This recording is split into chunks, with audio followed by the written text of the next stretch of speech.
वाले हैं IgA antibodies के बारे में और इसमें नया क्या पता चलने वाला है। तो नई इसमें आपको 2-3 चीजें पता चलने वाली हैं, हालांकि कुछ पीछे से भी इंटरकनेक्टेड हैं क्योंकि ऑलरेडी हम लोग 2 एंटीबॉडीज को डिटेल में पढ़ चुके हैं। तो ये हमारी तीसरी एंटीबॉडी है और नई चीजें आपको इसमें पता चलने वाली हैं और वो 2 चीजें हैं, एक तो हिंज रीजन पता चलेगा और दूसरा जो कंपोनेंट पता चलने वाला है वो पता चलने वाला है कि भाई ये IgA एंटीबॉडी के अंदर ये सिक्रीटरी कंपोनेंट क्या होता है। तो टाइम वेस्ट नहीं करते हैं और पढ़ लेते हैं इस टॉपिक को क्योंकि पेपर भी जल्दी जल्दी आने वाले हैं। तो चलो शुरू करो। ये जो IgA एंटीबॉडी होती हैं ये बॉडी के सिक्रीशंस में ज्यादा पाई जाती हैं। बॉडी के सिक्रीशंस जैसे हमारे आंसू हुए, टीयर्स, सलाइवा, लंग्स, इंटेस्टाइन के अंदर ये जो एंटीबॉडीज होती हैं ये एंटीबॉडीज ज्यादा डोमिनेटिंग फॉर्म में प्रेजेंट होती हैं। अब वहीं अगर हम देखने लगे कि ये जो IgA एंटीबॉडीज होती हैं क्या ये मोनोमेरिक फॉर्म में प्रेजेंट होती हैं या फिर ये भी IgM एंटीबॉडी की तरह कोई फॉर्म ले लेती हैं, पेंटामेरिक फॉर्म, आपकी ट्राइमेरिक फॉर्म, या फिर ये भी सिंगल प्रेजेंट होती हैं IgG एंटीबॉडीज की तरह। तो यही जानने के लिए ये वाला पॉइंट देखो और इसमें क्या लिखा हुआ है कि ब्लड के अंदर तो ये जो IgA एंटीबॉडीज होती हैं ये मोनोमेरिक फॉर्म में प्रेजेंट होती हैं और वहीं अगर हम बात करें इन एक्सटर्नल सिक्रीशंस की तो वहां पर ये एंटीबॉडी डायमेरिक फॉर्म में प्रेजेंट होती है, कुछ ऐसा स्ट्रक्चर बना के। तो इसके होते हैं 2 रूप। यानी जो IgG एंटीबॉडी थी कल हम लोगों ने जो डिस्कस की थी उसमें हम लोगों ने देखा था कि जो IgG एंटीबॉडी होती है वो मोनोमेरिक ही रहती है, यानी वो वाली एंटीबॉडी बायवेलेंट एंटीबॉडी ही रहती है। लेकिन अगर हम इस IgA की बात करें तो ये करती है थोड़े नाटक कि इस जगह पे मैं ऐसी रहूंगी और दूसरी जगह पे मैं दूसरे तरीके से रहूंगी। और किस तरीके से कि ब्लड के अंदर तो ये मोनोमेरिक फॉर्म में ही रहती है, यानी ऐसे ही रहेगी सीधी साधी। मोनोमेरिक फॉर्म मतलब बायवेलेंट एंटीबॉडी की फॉर्म में।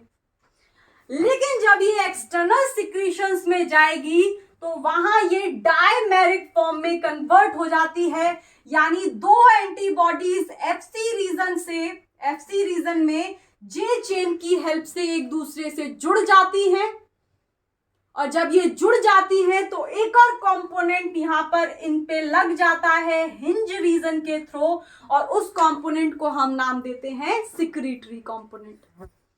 और ये हिंज रीजन क्या होता है वो समझो। हिंज रीजन होता है, मान लो ये IgA एंटीबॉडी है और इस IgA एंटीबॉडी का ये वाली जो चेन है ये हमारी हैवी चेन है, ये दोनों अंदर वाली हैवी चेन है और जो ब्लैक से डिनोट कर रखी है मैंने वो मान लो लाइट चेन है। तो ये हो गई लाइट चेन। अब हम लोगों ने देखा था कि इस एंटीबॉडी के पास या फिर किसी भी एंटीबॉडी के पास 2 रीजन होते हैं, 2 टर्मिनल होते हैं, एक N टर्मिनल और दूसरा C टर्मिनल। तो ऊपर की साइड N टर्मिनल और FC रीजन की साइड होता है C टर्मिनल। तो हम हिंज रीजन समझने की कोशिश कर रहे हैं। तो देखो आगे, तो क्योंकि ये हैवी चेन है तो इस हैवी चेन का जो पहला वाला पोर्शन होगा ये वेरिएबल रीजन होता है इस हैवी चेन का। उसी तरीके से दूसरे में जाएगा कि ये वाला जो रीजन होता है इस दूसरी वाली हैवी चेन का भी वो भी वेरिएबल रीजन होगा। और अगर हम लाइट चेन की बात करें तो एन टर्मिनल की तरफ जो रीजन होता है वो इस लाइट चेन का variable region and same goes for this one as well. अब इस लाइट चेन के अंदर तो सिर्फ एक कांस्टेंट रीजन होते हैं, आपको दिख रहा होगा अगला वाला पोर्शन जिसको हम ब्लू से इंडिकेट कर रहे हैं, ये वाला जो रीजन बचता है ये इस लाइट चेन का कांस्टेंट रीजन हो गया and same goes for this one. लेकिन ये जो हमारी हैवी चेन होती है इसमें 3 कांस्टेंट रीजन्स बनते हैं और वो कौन कौन से हैं ये गर्दन तक का जो रीजन होता है इसको हम बोलते हैं CH1, पहला constant region of heavy chain.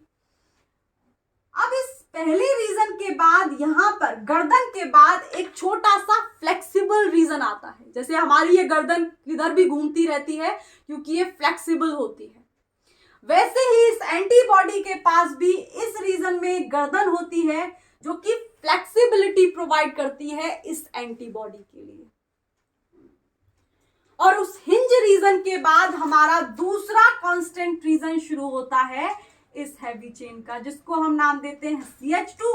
और इस CH2 के बाद एक और बचता है जो कि ग्रीन से इंडिकेट कर रहे हैं, देख लो आगे, जिसको हम नाम देते हैं constant region third of heavy chain. तो ये स्ट्रक्चर समझ में आया।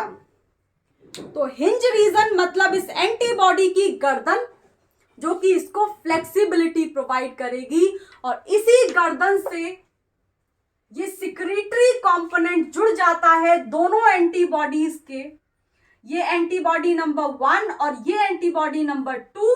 तो इस एंटीबॉडी का ये गर्दन वाला पार्ट हिंज रीजन हुआ और इस एंटीबॉडी का ये गर्दन वाला पार्ट हुआ। तो ये गर्दन से दोनों गर्दन को पकड़ के एक कंपोनेंट जुड़ जाता है IgA एंटीबॉडी के डायमेरिक फॉर्म में, जिसको हम नाम देते हैं सिक्रीटरी कंपोनेंट। तो ये सिक्रीटरी कंपोनेंट जो होता है ये हिंज रीजन के साथ IgA एंटीबॉडी के नॉन कोवलेंट इंटरेक्शंस बना लेता है। यानी ये जो इंटरेक्शंस हैं ये सिर्फ एक्सटर्नल सिक्रीशंस में जितनी देर ये IgA एंटीबॉडी रहेगी उसी वक्त तक रहेंगी। जैसे ही ये वापस से ब्लड में जाएगी वैसे ही ये फिर मोनोमेरिक फॉर्म में कन्वर्ट हो जाएंगी और ये जो सिक्रीटरी कंपोनेंट है वो गर्दन को छोड़ करके हट जाएगा। तो नॉन कोवलेंट इंटरेक्शंस कौन कौन सी हो सकती हैं? वॉन डर वाल फोर्सेस हो सकते हैं, हाइड्रोफोबिक फोर्सेस हो सकते हैं, हाइड्रोजन बॉन्डिंग हो सकती है और आयनिक इंटरेक्शंस हो सकते हैं। इन सब का मेल भी हो सकता है या फिर इनमें से 2 के कोई के कॉम्बिनेशन, 3 के कॉम्बिनेशन। तो इस तरीके से ये जो नॉन कोवलेंट इंटरेक्शंस होते हैं ये IgA एंटीबॉडी के हिंज रीजन के साथ सिक्रीटरी कंपोनेंट पकड़ करके नॉन कोवलेंट इंटरेक्शन से दोनों के दोनों मोनोमेरिक एंटीबॉडीज को एक दूसरे से जोड़ देता है। जोड़ देता है नहीं, इसका काम कुछ होता है और जोड़ने का काम करता है यहाँ पर जे चेन। जोड़ने का काम तो सिर्फ ये जे चेन को अलॉट किया गया है। IgM एंटीबॉडी के अंदर हम लोगों ने देखा था कि वहां पर 5 IgM के मोनोमर्स होते हैं और उन 5 IgM के मोनोमर्स को FC रीजन के पोर्शन से जोड़ने का काम करती हैं जे चेन डाइसल्फाइड बॉन्ड फॉर्म करके। और क्योंकि यहाँ पर सिर्फ IgA एंटीबॉडी के 2 मोनोमर हैं तो एक हमारी जे चेन इधर लग जाती है और एक जे चेन इधर लग जाती है और डाइसल्फाइड बॉन्ड फॉर्म कर देती हैं, जिसकी वजह से ये जो दोनों मोनोमेरिक एंटीबॉडीज हैं ये डायमेरिक एंटीबॉडी में कन्वर्ट हो जाती हैं। तो जे चेन तो जोड़ने का काम कर रही है, लेकिन गर्दन क्यों पकड़ी है ये दूसरे कंपोनेंट ने, सिक्रीटरी कंपोनेंट्स ने? ये भी जान लेते हैं कि भैया इतना बड़ा इसके बारे में पढ़ तो लिया लेकिन काम क्या कर रहा है? जोड़ तो ये जे चेन ही रही है। तो ये जो सिक्रीटरी कंपोनेंट है ये काम ये करता है, क्योंकि एक्सटर्नल सिक्रीशंस के अंदर प्रोटीएज एंजाइम पाए जाते हैं, तो कहीं प्रोटीएज एंजाइम इसी डायमेरिक IgA एंटीबॉडी को क्लीव ना कर दें, उससे बचाने के लिए ये सिक्रीटरी कंपोनेंट इनकी रक्षा करता है, यानी बॉडीगार्ड होता है प्रोटीएज से बचाने के लिए।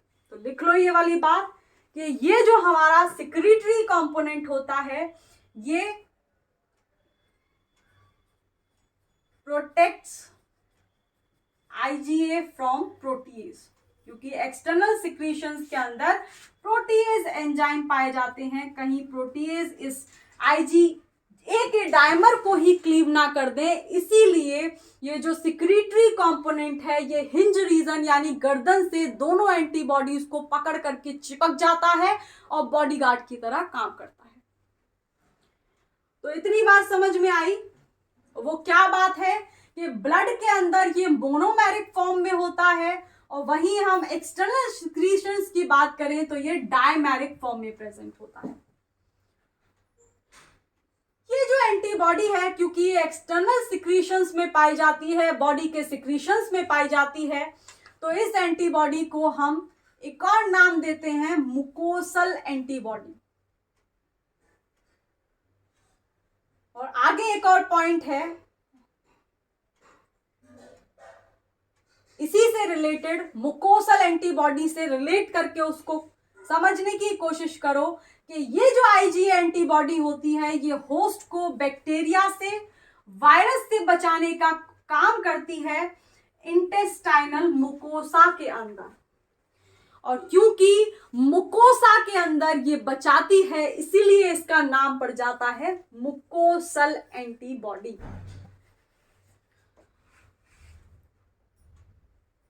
अब दो एंटीबॉडीज होती हैं जो हमारे मदर के मिल्क से एक न्यूबॉर्न नियोनेट में पहुंचती हैं। एक तो हम लोगों ने कल डिस्कस की थी, कौन सी थी? आईजीजी। तो इसके साथ आईजीजी एंटीबॉडी होती है जो मदर के मिल्क से, जो नवजात शिशु होता है, उसमें पहुंच जाती है फ्रॉम मदर्स मिल्क। और एक होती है हमारी ये आईजीए एंटीबॉडी। तो अगली बात यही लिखी हुई है कि ये जो एंटीबॉडी होती है आईजीए एंटीबॉडी, ये मदर के मिल्क से भी बच्चे के अंदर जाती है कोलेस्ट्रॉम की हेल्प से, यानी कोलेस्ट्रॉम प्रेजेंट होता है उसमें। और उस कोलेस्ट्रॉम के अंदर ये जो एंटीबॉडी होती है आईजीए एंटीबॉडी भी मदर से न्यूबॉर्न के अंदर चली जाती है। तो इतनी बात समझ में आई? क्या क्या समझा हमने इस आईजीए एंटीबॉडी के अंदर? कि ये एंटीबॉडी बहुत ज्यादा डोमिनेटिंग फॉर्म में प्रेजेंट होती है बॉडी के सिक्रीशंस के अंदर। इसको मुकोसल एंटीबॉडी भी बोलते हैं, क्योंकि होस्ट को बैक्टीरिया और वायरस से ये इंटेस्टाइनल मुकोसा के अंदर बचाती है। और लास्ट में हम लोगों ने देखा कि ब्लड के अंदर ये मोनोमेरिक फॉर्म में होती है, लेकिन अगर एक्सटर्नल सिक्रीशंस की बात करें तो ये डायमेरिक फॉर्म में प्रेजेंट होती है। अब एक और पॉइंट रह गया है, अगर आप लोगों को दिख रहा हो, फोर्थ पॉइंट, और वो लिखा हुआ है कि ये जो आईजीए एंटीबॉडी होती है ये एडीसीसी में भी इन्वॉल्व होती है, और उसके रिसेप्टर्स ये दोनों होते हैं। तो ये भी क्यों छोड़े, कहीं प्रश्न ही पूछ लिया जाए, उसको भी निपटा लो। और इधर देख लो, स्नैपशॉट ले ही लिया होगा आप लोगों ने, नहीं लिया है तो लास्ट वाले वीडियो में जब हम लोग इम्यूनोलॉजी को खत्म कर रहे होंगे, ज्यादा लेक्चर्स नहीं बचे हैं, जल्दी ही खत्म होगी, तो उसमें मैं आप लोगों को जितने भी नोट्स हैं इम्यूनोलॉजी के, उसको पीडीएफ में डिस्क्रिप्शन में उसका लिंक दे दूंगी, आप लोग वहां से ले सकते हैं। लेकिन अगर आप लोगों को अपने हैंड रिटन नोट्स बनाने हैं तो वेल एंड गुड, स्नैपशॉट ले लिया कीजिए। आगे देखो,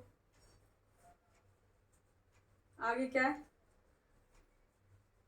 क्या है आगे, पढ़ो आगे और देखो।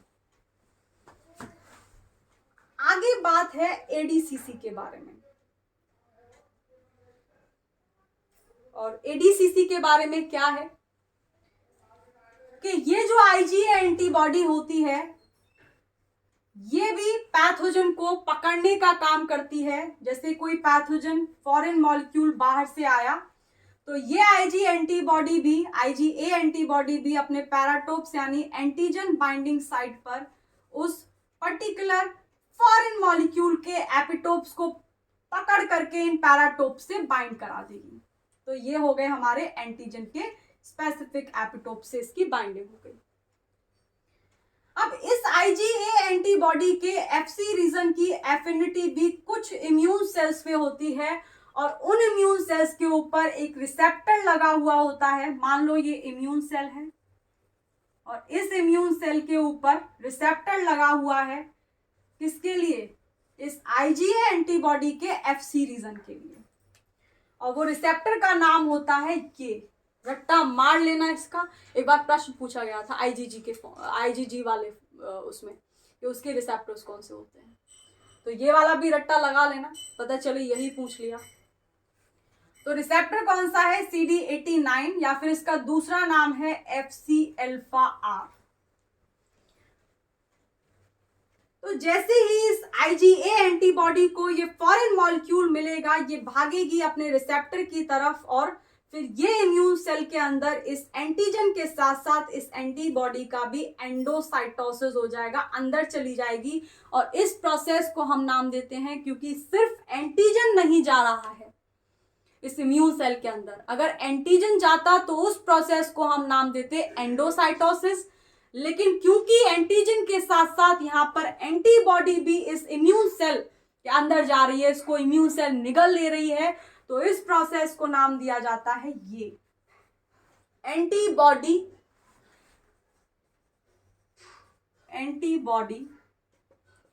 Dependent cell cytotoxicity. ठीक है भैया, तो इसी के साथ खत्म होती है हमारी IgA एंटीबॉडी। और अगर आप लोगों को वीडियो पसंद आ रहा है और आप लोग चाहते हो कि आपके फ्रेंड्स भी यहीं से पढ़ें, तो share the videos to your friends. और चैनल को आप लोग भी सब्सक्राइब करना ना भूलें, ताकि हम लोग ज़्यादा से ज़्यादा सिलेबस आप लोगों के लिए ला सकें और ज़्यादा से ज़्यादा सिलेबस हम लोग साथ में कवर कर सकें, क्योंकि एग्जाम आने वाले हैं। तो इसी के साथ बाय।